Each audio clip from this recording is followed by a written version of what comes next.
Podcast is intended for mature audiences. The views and opinions expressed are those of the panelists and do not reflect in any way those of the podcast partners, sponsors, or affiliates. Enjoy. Hi, this is Michael Buffer, and you're listening to the voice of the people. Let's get ready for Boxing Voice. Boxingvoice.com. You need that fear. All I'm trying to do is make a stand for something that I truly believe is right. I truly believe is right. I want to be like you. Come on, man. I'm the face of boxing. I'm the cash cow. I hold a record of pay-per-view.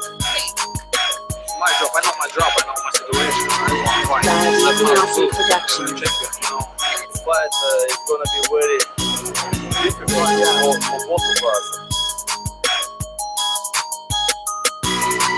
Boxingvoice.com.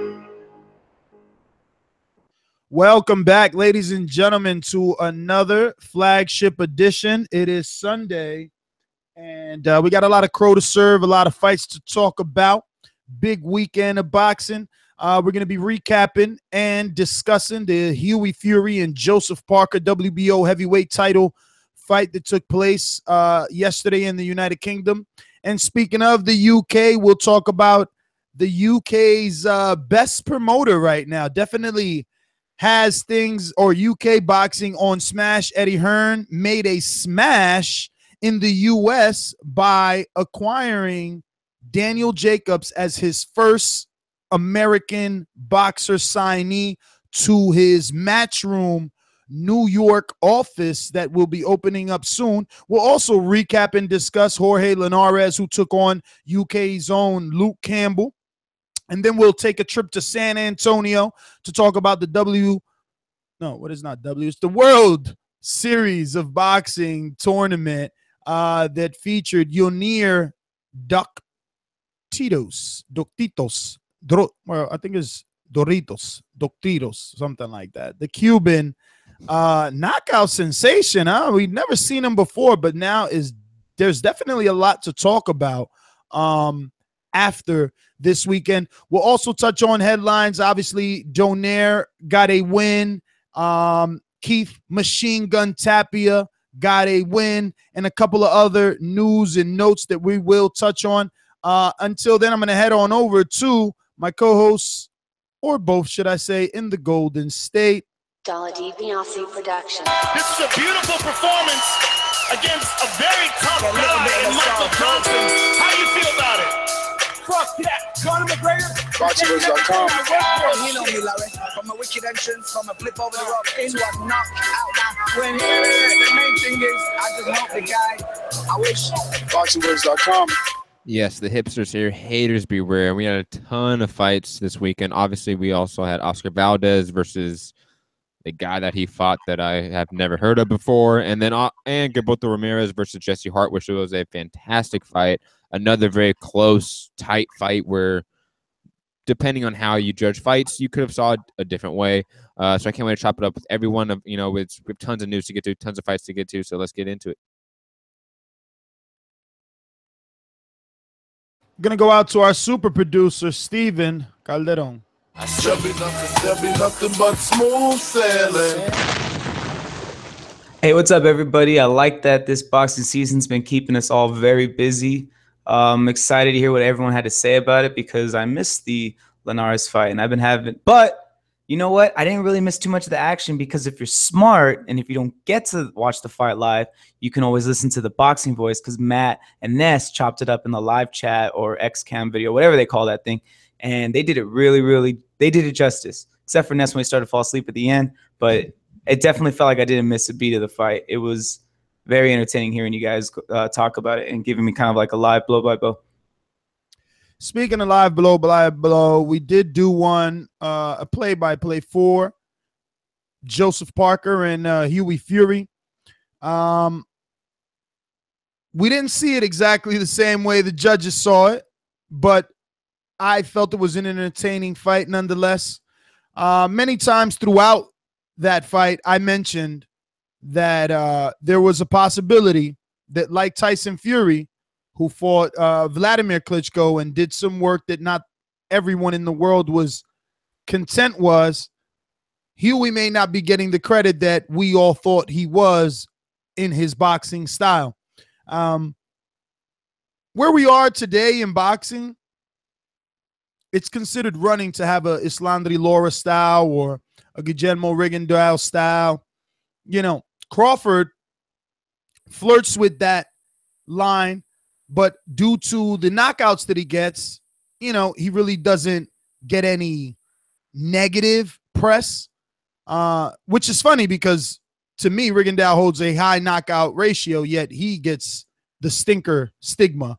But usually boxers, you know, Floyd has been known as a runner for many decades. They put his face on.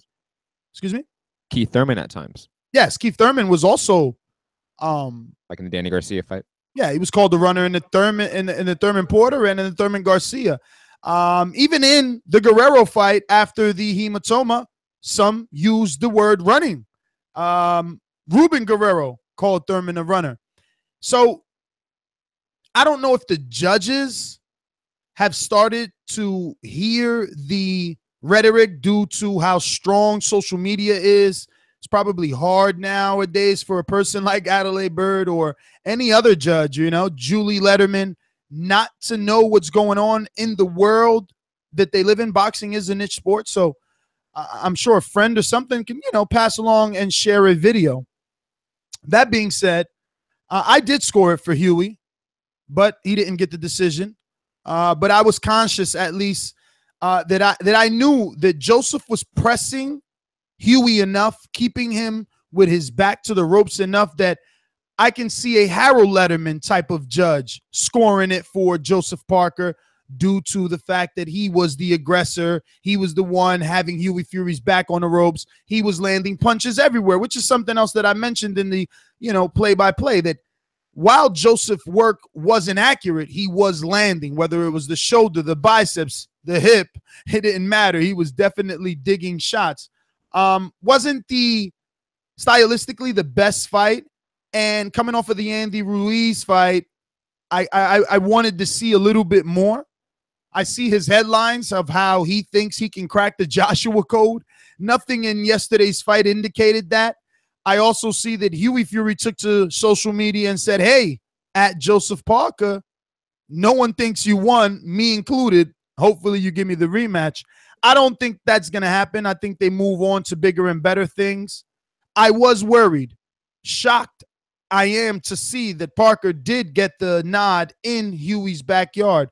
But I guess if that wasn't thorough enough, listen, we have like an hour and 40-minute show on this that we did. So, yeah, you can get my individual round analysis and really know why I scored it for Hughie. But yeah, I don't know. What about you guys? Well, I will say this. Go ahead. I think it's very interesting that we had Triple G Canelo last week. We had Ramirez Hart on Friday. We had Hughie Fury, Joseph Parker. We had Linares Campbell. And all those fights had a similar dynamic. A guy on the back foot boxing and the other guy pressuring him and throwing a little more volume. And throughout the entire spectrum, we've had inconsistent judging throughout. I would say there's been no consistency within the sport about who is favored. You can either chalk that up for corruption if you're one of those people, or you can say it's incompetence. You can say whatever it is. You can either be like Ness and say that because of the subjectivity of judging a fight, judging a round, we're going to get that more often. We're going to get that where judging becomes much more difficult, where we have all these fights that kind of look the same. Ramirez, Hart, Canelo, Triple G, Hughie Fury, Joseph Parker, those fights looked very similar, yet we had different results in every single one. I think that's interesting. I don't know really what to chalk that up to. But in the individual fight of Parker Fury. You know, if I could just interject, I know you hate that, but you know, it's hard for me to keep my thoughts right. So you just said you think it's funny that each one had a different outcome, right? Yes. But let's just be a little let's keep it closer to home. Okay. I scored it for Canelo like I scored it for Fury. I like boxers. I like movers. Making someone miss it's a talent to me. I think what Mayweather, those highlight reels of Mayweather pulling back on guys and then landing that counter. I mean, it's beautiful. It's almost like ballet. So I think I'm consistent. I want to make that clear. I'm consistent with the way that I score. it's okay, Ness. That wasn't coming at you. Oh or no, I know that it wasn't. I know that it wasn't, but it'll come because there was a lot of fights this weekend and there was a lot of fights in 2017, but I'm consistent. And I think the thing about that type of style, sorry, man, it's just that boxing is a sport of convincing. You've seen a lot of reposts lately about the judging criteria. People have been taking little photos and posting on everything.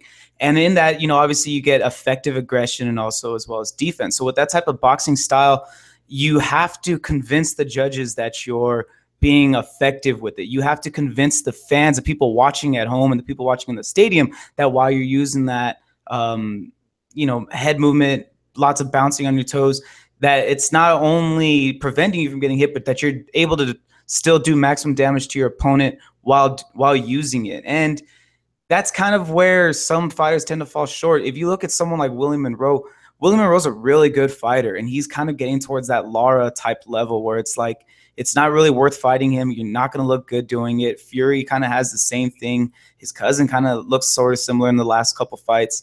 So it's just, it's hard to kind of market that style when it's not gonna look good, and you're not gonna convince people with it. And I think that if you even consider, like, look, Danny Jacobs, right? Danny Jacobs just got signed, right? We're gonna talk about that later. But at no point are they gonna mention a William Monroe as a possible opponent for him, right? Because that style just isn't fun to watch, and Willie's not gonna continue to get good shots because with it, he's not able to convince people that he's winning the fight like he sees it. I think that's dependent of who the fighter is, like that idea. If you're a Floyd Mayweather, no one cares that you're a runner and that you're a defensive fighter. If you're Bernard Hopkins, no one cared because you're a legend.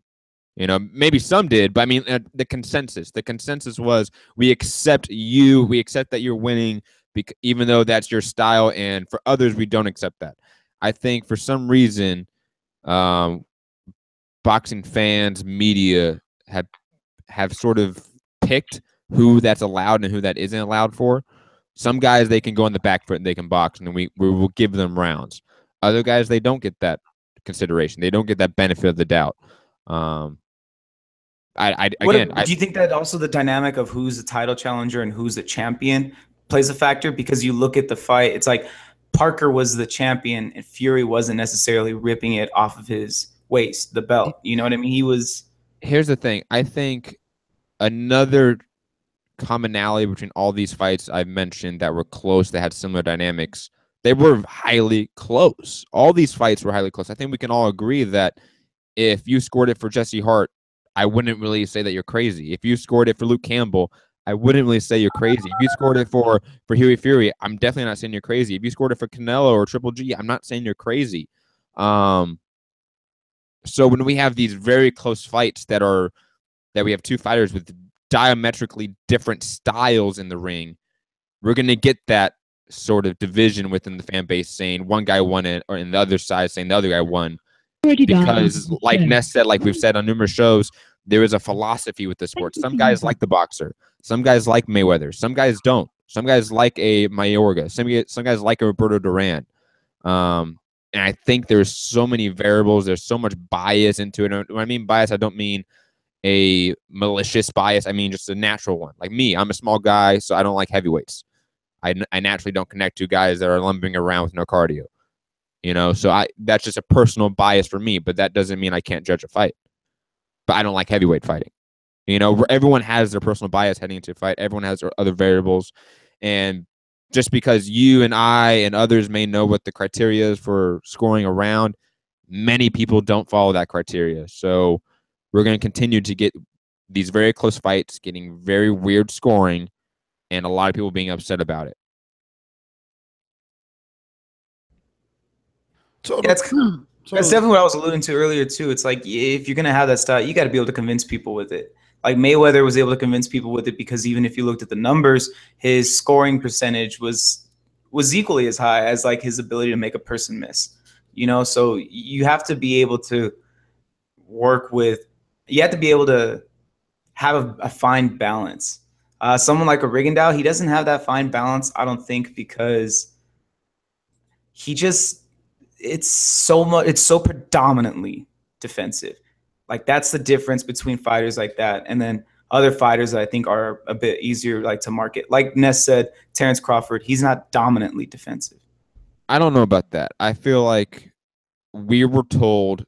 No, I think Terrence Crawford is dominant. No, not about that part specifically. I'm talking about the whole point that Steven said. I think guys like Mayweather, we were told, are great, so we should accept that. If that was some B side you never heard of fighting an A side, you know, and let's say the Maidana fight, the first Maidana fight, for example, if Mayweather was some B side that we never heard of and Maidana was an A side, do we think, you know, Maidana, whoever that was in this hypothetical fight, would have lost? I don't know. I think because it's Mayweather, we often lean toward the same with like Pernell Whitaker. Like with Pernell, we always lean towards, well, he's so defensively sound, so he must be in control. He must be winning. And again, I'm not saying that that's wrong or that Mayweather didn't actually win the Maidana fight. I'm just saying that it's so subjective that we've said this on numerous shows that biases go into it. When you say if a championship versus a contender, does that make a difference? It definitely does. For a lot of people, it does, because there's the old adage of if you have to take it from the champ, right? How many people still to this day think that? My dad still says that every time we watch a fight. You know, be like, yeah, you gotta take it from the champ.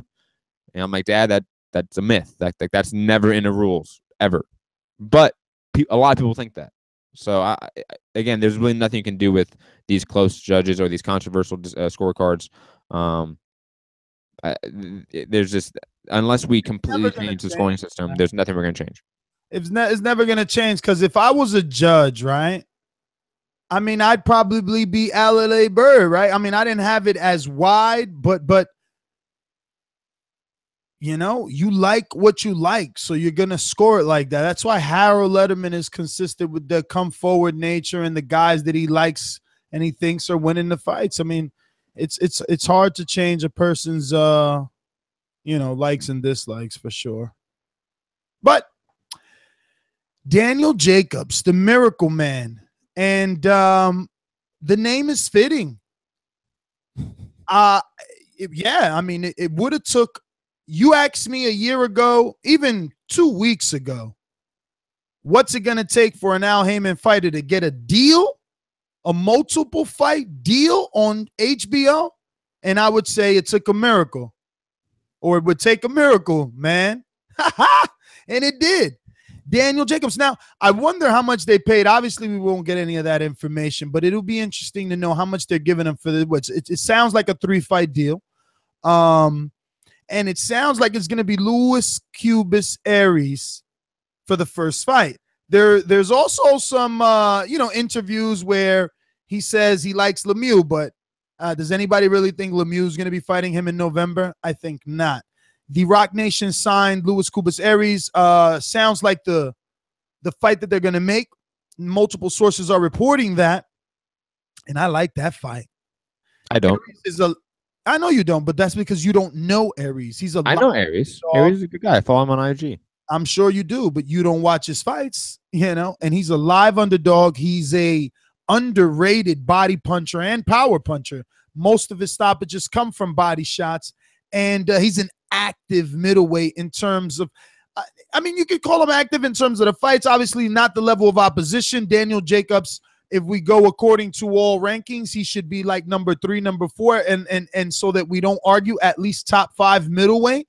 So it's axing a lot of Aries, but it would be interesting to see how his pressure, even though we've seen Daniel Jacobs handle Triple G's pressure fairly well, but this man, Luis Cubas Aries, brings a body attack kind of pressure. But I don't know. I mean, like I said, nothing is set in stone in terms of the actual fight, but I'm just shocked that HBO spent money on Jacobs. I thought they were done. They're buying fighters again. I don't know why you're more shocked about HBO. I'm more shocked about Eddie Hearns.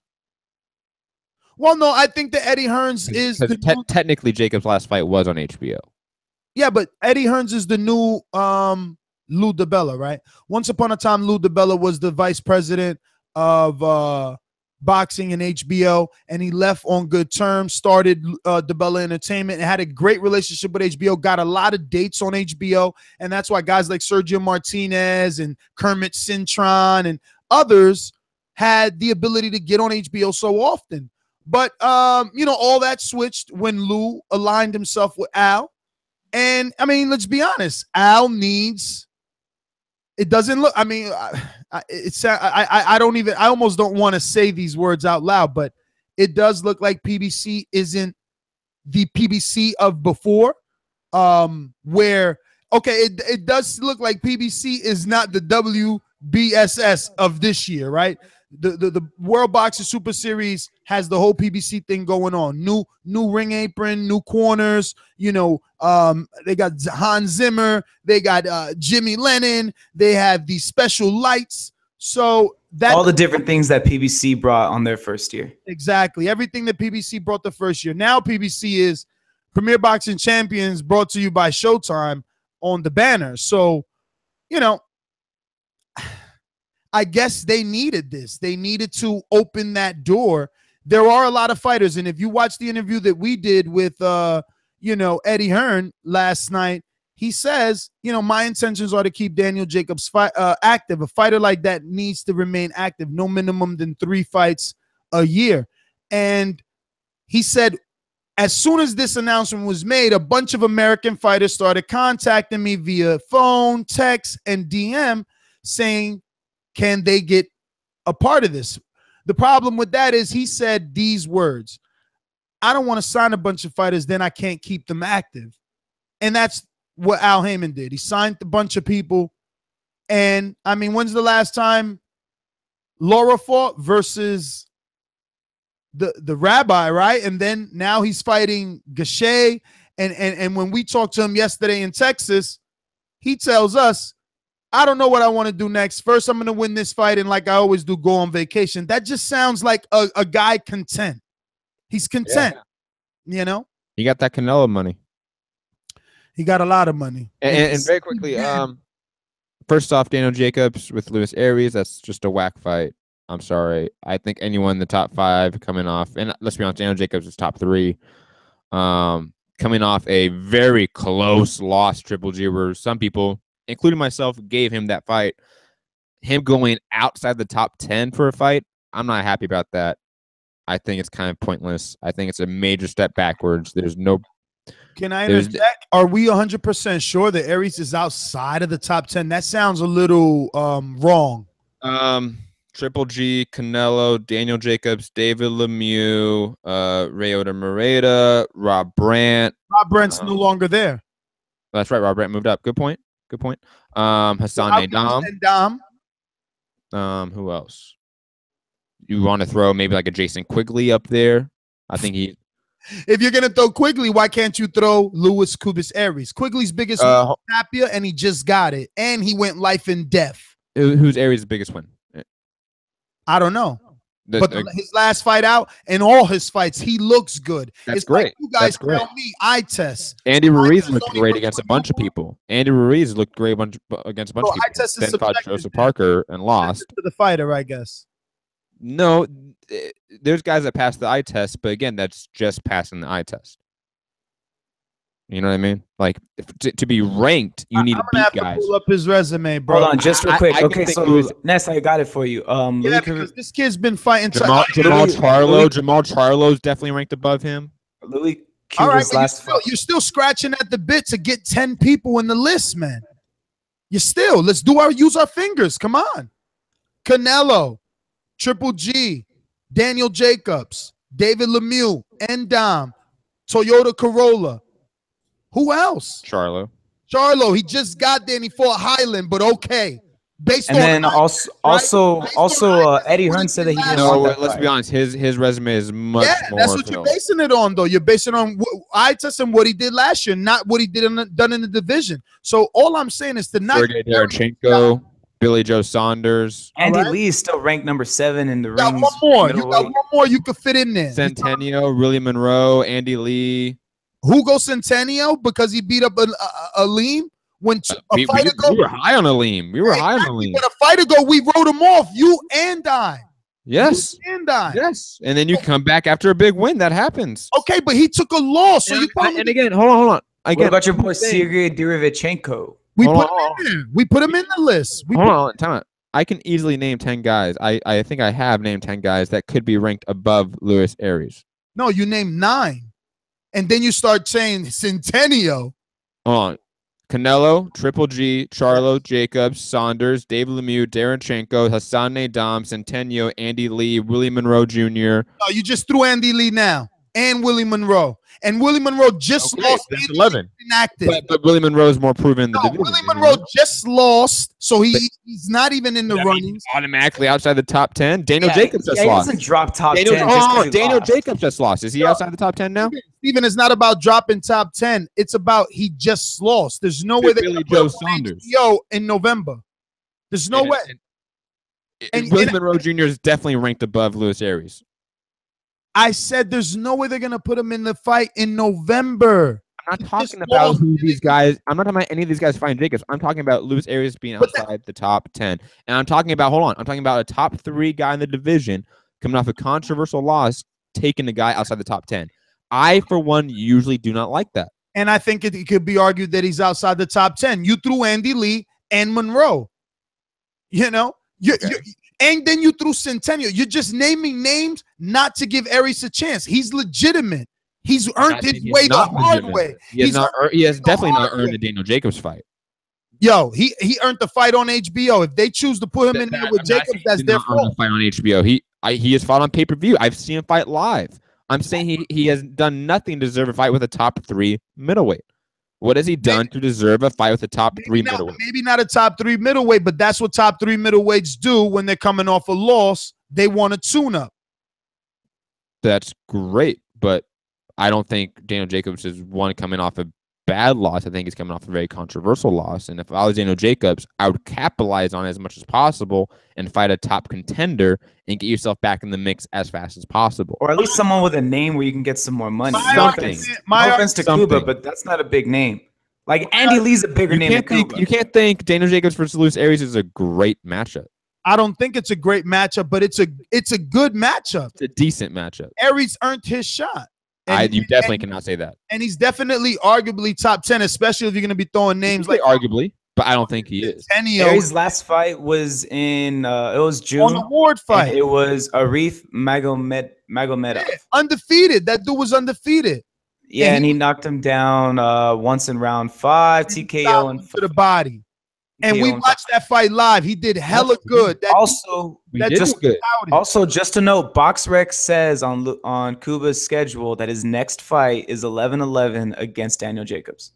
There you go. Look, I don't know, like if you're friends with Luis Aries or if he's friends with the show. I'm just saying this isn't the greatest matchup. Oh, that is such a cheap shot that you're trying to throw. I don't know. Like So I gotta be friends with him, but you're not friends with Centennial, trying to fucking say he's top 10. When have I ever met Centennial? That's my point.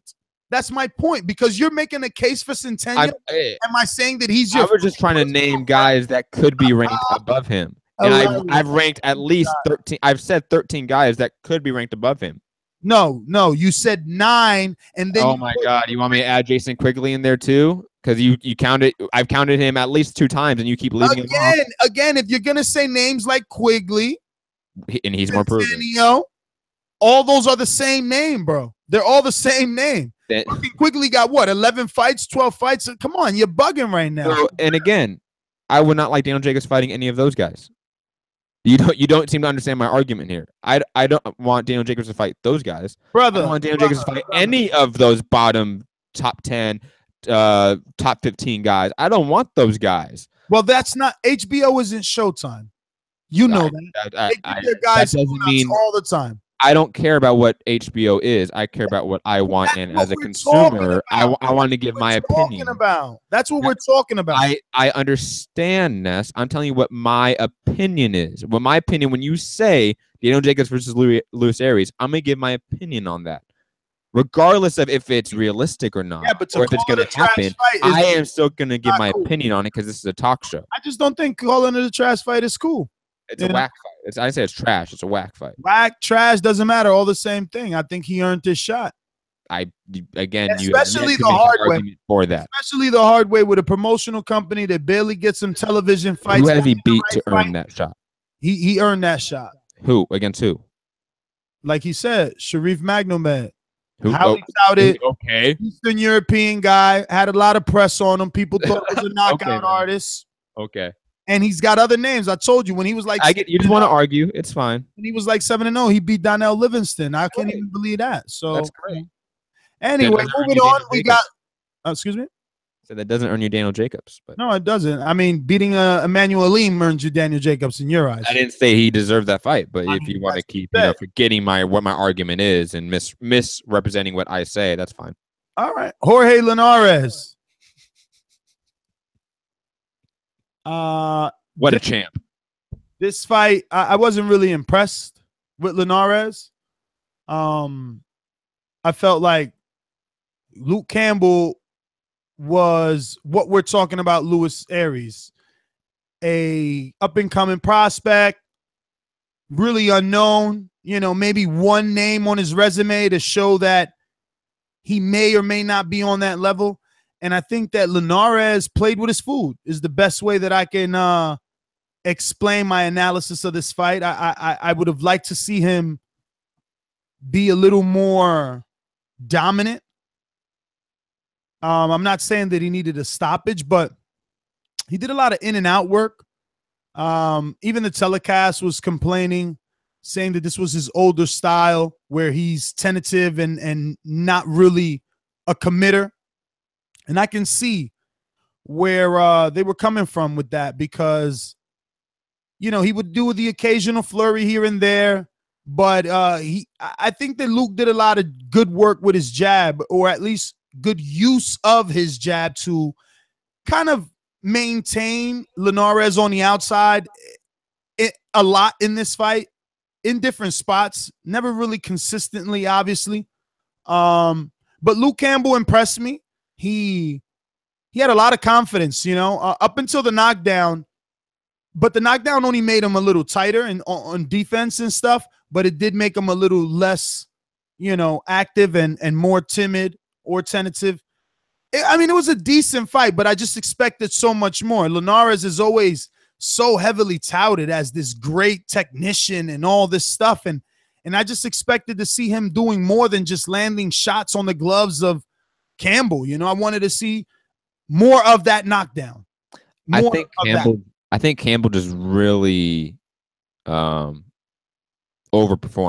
I think we all underestimated what Campbell could bring to the table, and I think he just went in and put on a great performance. I think Campbell sort of showed not necessarily that he could beat the guys at that level right now, but he can definitely contend with those guys. You throw him in there with guys like Robbie Jr., Dennis Shafikoff, Mikey Garcia, Terry Flanagan. Campbell's going to do decent. He might win a couple of those. He's maybe a couple more fights away from reaching that championship potential, in my opinion. Plus, you know, 2 weeks ago, his father passed away. To go into a fight with that on your back and perform in that way is truly amazing. So just first off, prayers and condolences for him and his family, and just majorly impressed by what he's able to do with that going into the ring. Again, I think your assessment of the fight's accurate. The jab of Campbell definitely frustrated Linares. I think there was some power from Campbell that we really didn't see because Linares was never really hurt. But there was some sort of respect that Linares gave Campbell that I think was due to some power that Campbell possessed. And I think Linares just did a little bit more in a few more rounds. If you scored it for Campbell, I'm not upset, though. I think Campbell arguably did enough to win that, but I think Linares edged him out just slightly by doing the better work, a little bit more work, and a little bit flashier of the work. Hey, guys, can we No offense, but can we just stop beating around the bush a little bit when it comes to Linares? Because let's kind of be real. The best thing Linares has done is stuck around. Because not too long ago, 3-4 years ago, or 2 years ago even, the people in that lightweight, the division is not as strong as it used to be. It used to have guys like Crawford down there. You had guys like Broner down there. Ray Beltran, who's kind of still sometimes down there. And then you even had like Terry Flanagan. Like those guys were all down there, and DeMarco, you know what I mean? These guys were either beating him, or I would favor them all to beat him, save for maybe Flanagan. Like Linares is really flashy, like you said, but like his best wins are kind of like over like Kevin Mitchell and Anthony Crolla, right? And like random other guys from other countries. It's like we used to have a term on the show for Europeans who were like good in Europe but not anywhere else. It's Linares. I like him. I'm a fan of him. I'm not trying to hate on him, but it's like I really think that the reason why he's been able to shine is just that he's stuck to his grind. He's gotten better. I'll say that he's gotten more confident, and after like suffering the knockout losses that he did, he's developed a little bit more tougher attitude. He's willing to walk through shots a little bit easier than he was before, but he's good. He's not really great or near great. Let me ask you a question. Terry Flanagan, Robert Easter Jr., Dennis Shafikov, Mikey Garcia. Hold on. Let me finish. Ness, before you try to clown me. Those top guys in the division, who does he beat? None. He doesn't. He beats Terry Flanagan probably. You don't think that he beats Shafikov because of his superior? That pressure, hell no. That pressure. Yeah, I gotta agree. Like Shafikov gave Robert Easter a real tough. Well, maybe we need to reassess Robert Easter. Dude, Robert Easter. I'm sorry, dude, but Robert Easter would be able to dismantle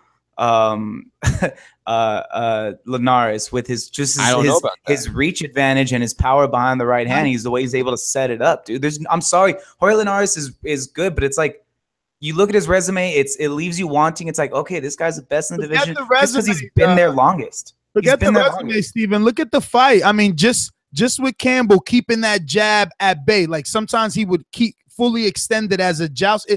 And then Linares couldn't help but to just punch at the jab, like, no, get it out my way. No, get it.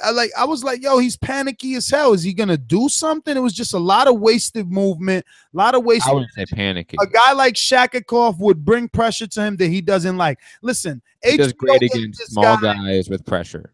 HBO gave this guy a tune-up fight after DeMarco stopped him and cut him all up by the name of Sergio Thompson. And that's when we all found out that Sergio's nickname was Yayo.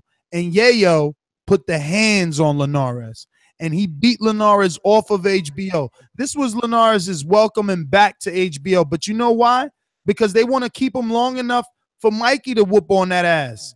And since we talking Flanagan right away tweeted out to Linares, like, hey, Linares, I don't know, maybe we should pull it up. Can you pull it up, Steven? Yeah, I'm looking for it right now. Yeah, he's got a tweet. I'm going to paraphrase, then Steven will clean it all up with the facts. He says something like, hey, Linares, let's get it on. Don't wait too long. And then fucking Mikey Garcia jumps on the tweet like, hey, can we do this by December? Because I'm trying to eat tamales for Christmas. I love fucking Mikey. You know what I'm saying? Like, meaning, yo, hurry up so that I could get both of y'all, either one of y'all in the ring. I mean, I love Mikey. This new Mikey anyway. This Mikey, I want to make legacy. I want to do it right now. I love this Mikey right here. Speaking of Mikey, Terrence. Hold on real quick before you go on. Sorry, I just want to show this from Terry Flanagan's Twitter account. It says, Jorge Linares, I've not got an opponent. You've not. Let's have a unification fight. Oh no, wait, that was in July. Sorry. Yeah, come back. It was sometime yesterday. But let's talk about Dorticos. I think it's Dorticos. Sounds Doritos. Right. No, it's not Doritos. It was definitely Doritos before I watched them fight. But now I am going to, definitely pronounce it with my Hispanic bilingual tongue. So it's definitely Dorticos. Yo, Ryota Moreta is still Toyota Corolla for you. Because he hasn't fought anyone to make him not a Corolla. They got robbed? Okay. Nah. Okay. Nah. Not like Dorticos. Dorticos did his thing. Yeah, but who did he do it against? I mean, Kudryashov, Yeah, who is that? the guy they put in front of him. Yeah, come on, Ness. You're not gonna play this game with me? Come on, at least go along with it. Who is this guy beat? Like, is it? Should we really be that impressed by this knockout? Is that guy? Is that what you're looking for? Yeah, like, should we be that impressed by this knockout? I'm impressed. Hold on, for the record, I'm impressed by it. He's definitely a dark horse in this tournament now. But I didn't know who he was fighting. I didn't know who he was. I mean, I wouldn't be impressed if he had 21 and 20 knockouts and then came in here and won a 12-round decision. He's got my attention is all I can say. Good point. No, good point. A 3-round fight. And he said the right things. We interviewed him before and after. Shout out to Anthony Rodriguez, one of the hardest working Texas correspondents we got. Actually, the only Texas correspondent we got. But he's still the hardest working. And he interviewed him before and after. And Dorticos was clear on bringing destruction. And he was clear on, not to, and a lot of Cubans showed up to this fight to be there with him. A lot. But he was clear that he's nothing like them. He said that in our interview. He isn't. He doesn't box like them at all. Well, he showed that. He was going, and he's going for gusto. You could see him yelling as he's throwing these punches. And he's committing. He's committing. Even the knockout punch, he ate a jab to land the right. So definitely impressed. Not really impressed with Nonito Donaire on the undercard, I swear. He took a lot of shots by somebody I never heard of. The guy that he was fighting really looked like a little boy. I thought this was like straight up tune-up, and I think Donaire went to like the 7th maybe or 10th. I don't even know. Maybe you could tell me, but he went longer than I wanted to see. And it could also be this, fight fans. I mean, at the end of the day, there's so much fucking boxing now. I'm getting tired of all the boxing. So look, like yesterday I was sleepy with Linares. So now I got to be stingy too. Like guys like Linares putting on snooze fests like that, you can't get my time. Now Dorticos knocking people out in 2 rounds, you can get my time. Keith Tapia doing what he did to Latif Coyote in the cruiserweight division on the undercard of this, he can get my time. Now, I went over this in my head. Maybe I should stop, right, and let you get your opinion on Dorticos instead of going through the whole WBS card. I'm sorry, Matt. Thank you. Matt, you need to tag in. Be a good teammate and tag in. Just take a breath, Ness. I know that you have those monologues. It's okay, Ness. There's just so much fights. I'm on overload, bro. Yeah, plus we have the Friday card to get to as well. I forgot about it. I watched that one too, though. And let's be honest, we really didn't even get into Joseph Parker here. We just argued about scoring. But Dorticos or whatever his name is, I think he's awesome. I think he definitely brings a level of excitement because he's that unknown guy. He knocks the guy out in the 2nd round. That's very impressive. Especially when these other fights are probably going to go towards the later rounds, in my opinion. To the Breedis, Mike Perez fight, that's probably going to go to the later rounds. Usyk, Huck went to the later rounds. This fight was quick. Does that mean he can go in and beat Usyk, who is pretty much the favorite of this tournament? I don't know. I think Usyk is still the clear favorite. But that power seemed real. That power seemed devastating because that right hand that knocked him out, it didn't look like it hurt him that bad the way he fell. And then when the camera panned on his face and you saw the look in his eyes, that was that Curtis Stevens. That was that Curtis Stevens. Yeah, you could tell that he was fucked. And he had a little bit of blood coming out the side of his mouth. So it was like cross-eyed too. Scary movie scary. I'm like, damn, he killed him. Yeah, that was some devastating power that didn't look like it. That's the dangerous type of power. So can't wait to see what he does next. I didn't watch the rest of the card, to be honest. I didn't watch the Donaire or the Tapia fight. Yo, I remember I saw this fight and I kind of did. You guys notice when he caught Kudryashov? Good job. I thought it was Kudryashov. I thought it was Kudryashov. Kudryashov. The guy that got knocked out. You are so not Russian. He caught him with a left hook in round 1 that I didn't think landed clean, but you could tell it wobbled him. It got his attention real early, real quick. And he didn't even do that great of a job setting it up. I mean, he did because he was throwing some to the body right before he did it and then came up over the top of the left hook. But it definitely didn't seem like it had all of its mustard behind it. And then in that 2nd round, he was literally just hitting him with a two-piece, and then a double jab overhand right, and it just opened him up for that. And it didn't even hit on the chin. Looked like it hit the high cheekbone, and it just knocked the sense out of that dude. It did definitely look like the power is for real. Yeah, he instantly. Very quickly, I want to say that World Boxing Super Series, if you're listening, please fix your fucking servers. For the love of God. I could not watch the entire event up until the main event. And even then, it was in 480. Did you keep getting an error? Yes. Like yes. Certain territories or some shit? So World Boxing Super Series, take a page from Joseph Parker, Hughie Fury. But why are they not on YouTube? Just move to YouTube. For the love of God, just move to YouTube. I just don't understand why they're charge $2 or $5 for a card, and we will all pay for it.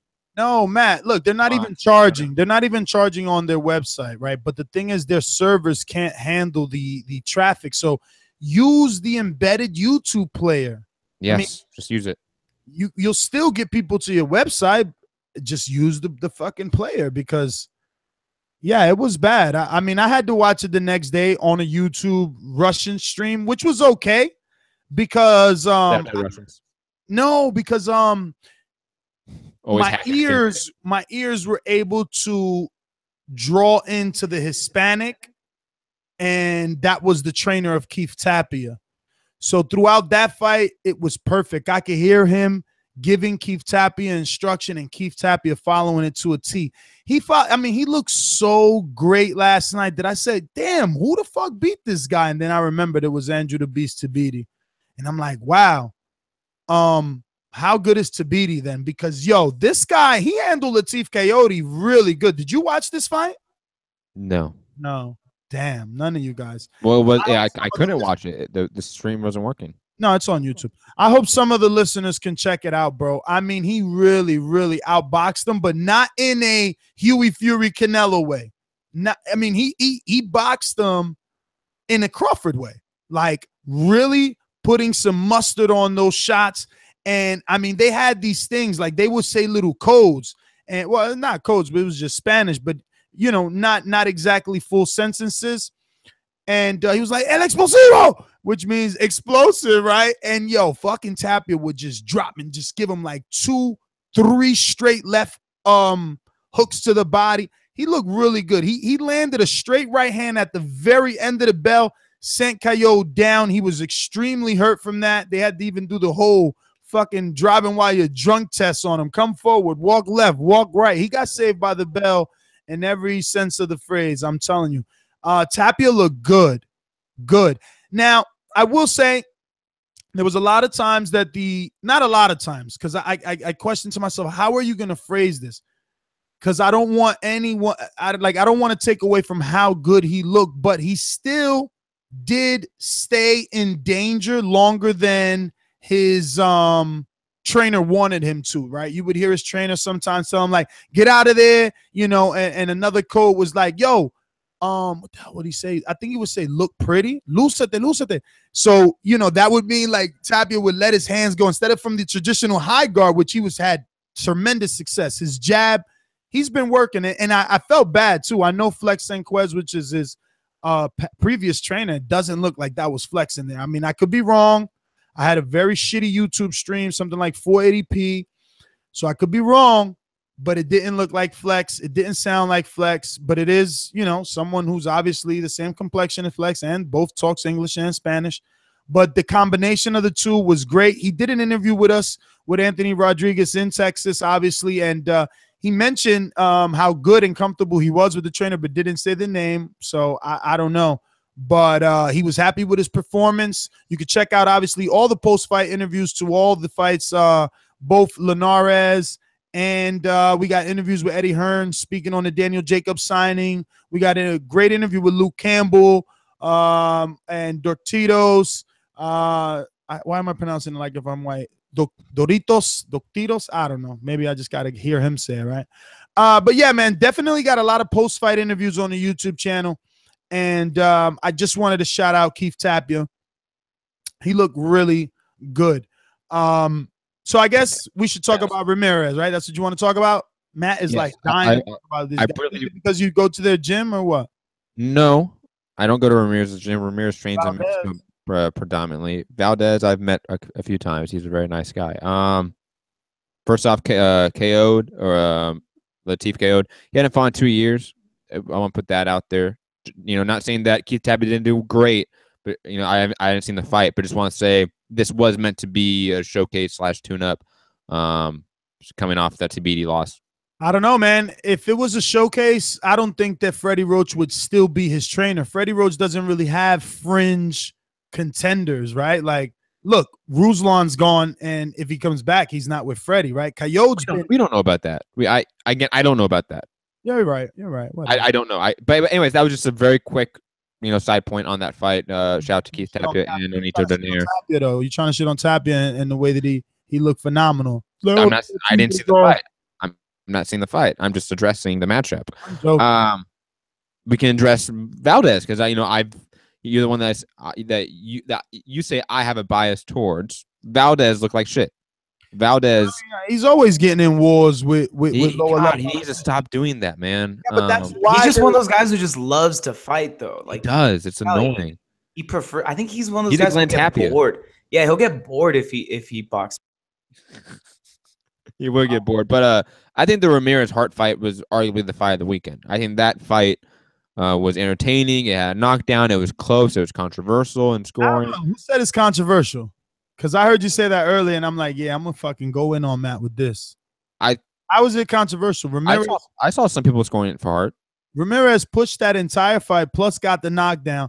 Hart had spots, but he fought in spurts. Like, he could barely give you 3 minutes of the round. Like, even in his corner, they were happy. As soon as that 12th round finished, Hart went to his corner, and you could hear multiple people in his corner saying, man, you went 12 rounds. You went 12 rounds. Even his post-fight was like, man, I went 12 rounds. Like, he never went 12 rounds. He was like, everybody thought I wasn't going to be able to go 12 rounds. Like, whoever he hangs with had his mind brainwashed. So all he set his eyes out or his heart to do was last the 12 rounds. But I don't think he did enough to get the fight. It was very quickly.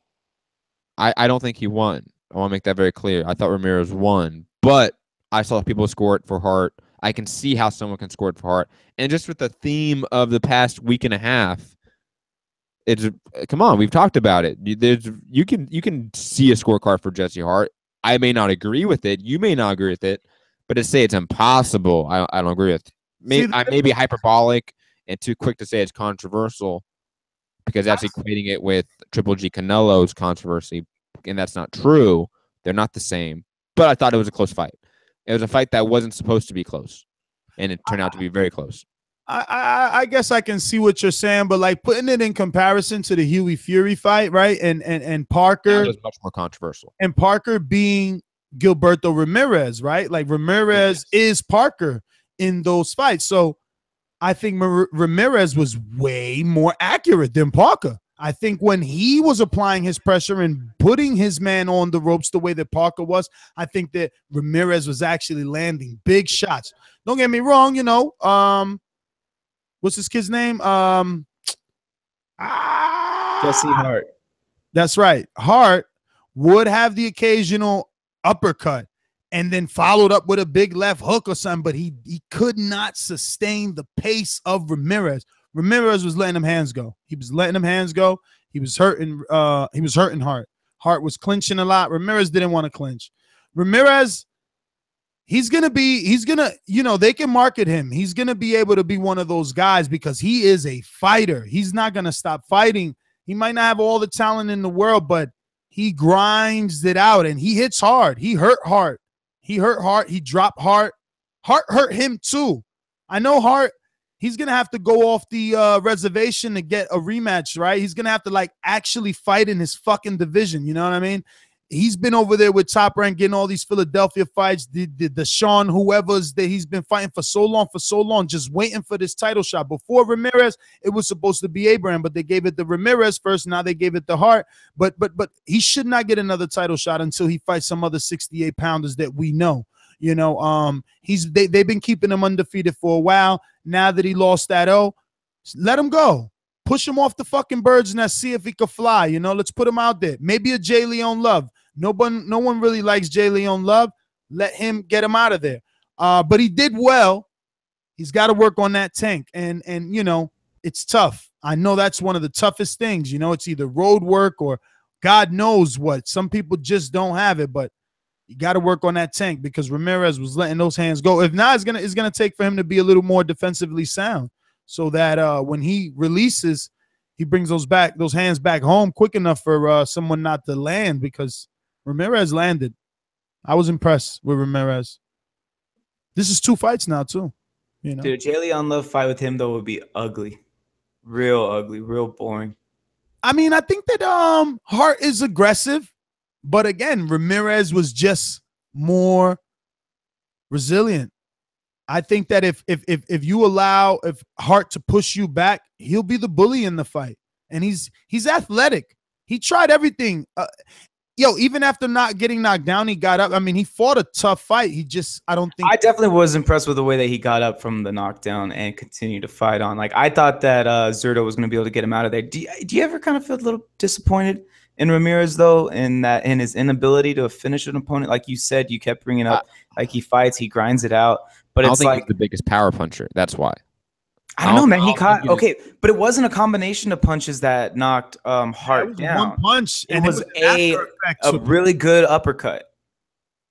He can punch. I think he's got to learn how to place his punches together a little more. He seems young. Like, even I don't know if it's his face. How old is he really? Because he just seems so innocent.